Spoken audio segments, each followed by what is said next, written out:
ఇవాళ ఇంకో విషయం మీరు చూశారు.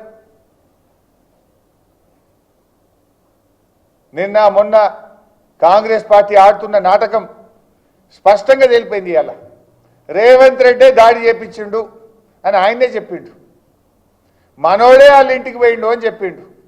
నేనే పంపినా అని చెప్పిండు రేవంత్ రెడ్డి. ఇప్పుడు ఏమవుతుంది? శ్రీధర్ బాబు ఏమో ఇద్దరు బీఆర్ఎస్ ఎమ్మెల్యేలే కొట్లాడుకున్నారని శ్రీధర్ బాబు అంటాడు. బట్టి విక్రమార్క ఉప ముఖ్యమంత్రి గారేమో ఇద్దరు బీఆర్ఎస్ ఎమ్మెల్యేలే కొట్లాడుకొని రాష్ట్రం పరువు తీస్తుండ్రు అంటాడు. రేవంత్ రెడ్డి నిన్న ఢిల్లీలో చిచ్చాట్లేమన్నాడు, గాంధీ బీఆర్ఎస్ఏ అన్నాడు. ఇవాళ ఏమంటాడు, గాంధీ భవన్లో చూడుండ్రు. ఇవాళ గాంధీ భవన్లో ఏమంటాడు, మనోడేనట. ఎవడు మనోడో ఈ పుణ్యాత్ముడు ఏం మాట్లాడతాడు?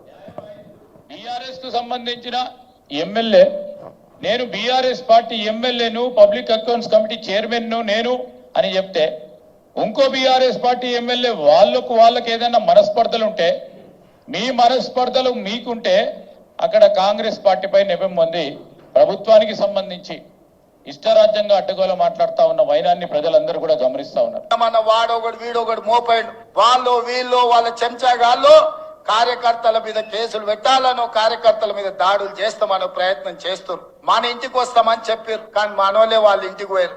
చింతపండు అయినాక చెప్తారు మా ఇంటికి వచ్చి తన్నీరు. ఇప్పుడు ఏమంటుండ్రు రేవంత్ రెడ్డి, మనోళ్ళే వాళ్ళ ఇంటికి పోయి తన్నీరు. మనోళ్ళు అంటే ఎవరు? పాపం ఇప్పుడు ఆయన గాంధీ గారు ఇంతకు ఎవరి వాడు? పొద్దుగాలనేమో బీఆర్ఎస్ అండ్రి, నిన్న ఢిల్లీలోనేమో బీఆర్ఎస్ అన్నాడు రేవంత్ రెడ్డి, ఇవాళనేమో మావోడే అంటుండు, మనోడే అంటుండు, కాంగ్రెస్ వాడు అంటుండు. నా గరకా ఘాట్కా అయిపోయినట్టుంది ఇది. అసలు ఇంతకు ఎవరి వాడు అంటే? ముఖ్యమంత్రి గారి మాటలు చూస్తుంటే తానే దాడి చేయించిన అని చెప్పకనే చెప్పిండు కదా రేవంత్ రెడ్డి గారు. మళ్ళీ పైకి వెళ్ళేమంటాడు, హైదరాబాద్ బ్రాండ్ ఇమేజ్ దెబ్బతింటుంది, ఇదో సన్నాయి నొక్కులు నొక్కుతాడు. మళ్ళా ఒక ముఖ్యమంత్రి మాట్లాడాల్సిన భాషన, ఒక రాష్ట్రాన్ని పరిపాలించే విధానమా ఇది? నిజంగా కేసీఆర్ గారు ఆ రోజు ఆలోచించుంటే 9.5 ఏళ్లలో ఏమైతుండే? కేసీఆర్ గారు చాలా నిబద్ధతతో ఈ రాష్ట్రాన్ని ముందుకు తీసుకుపోయిండు. నీలాగా ఇట్లా చేయలే. అదేవిధంగా ఇంకో అబద్ధం, రీజనల్ రింగ్ రోడ్. ఇవాళ ఆయన స్పీచ్లో చెప్తుండు, నేను కోమటిరెడ్డి వెంకటరెడ్డి గారు ఢిల్లీ చుట్టూ తిరిగినాం, కేంద్ర ప్రభుత్వాన్ని ఒప్పించినాం, ఇక మా చెమటలన్నీ గారిపోయినాయి, తెగ కష్టపడ్డాం, ఇక మేము రీజనల్ రింగ్ రోడ్ ఢిల్లీకి వెళ్ళి శాంక్షన్ చేయించుకొచ్చిన అంటాడు. ఈయనట sanction చేయించుకొచ్చిందట.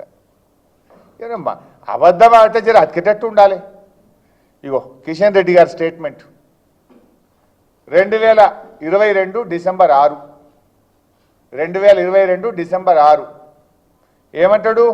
The centre has decided to take up the northern portion of the proposed 350 kilometres Hyderabad regional ring road under NH 161 phase 1.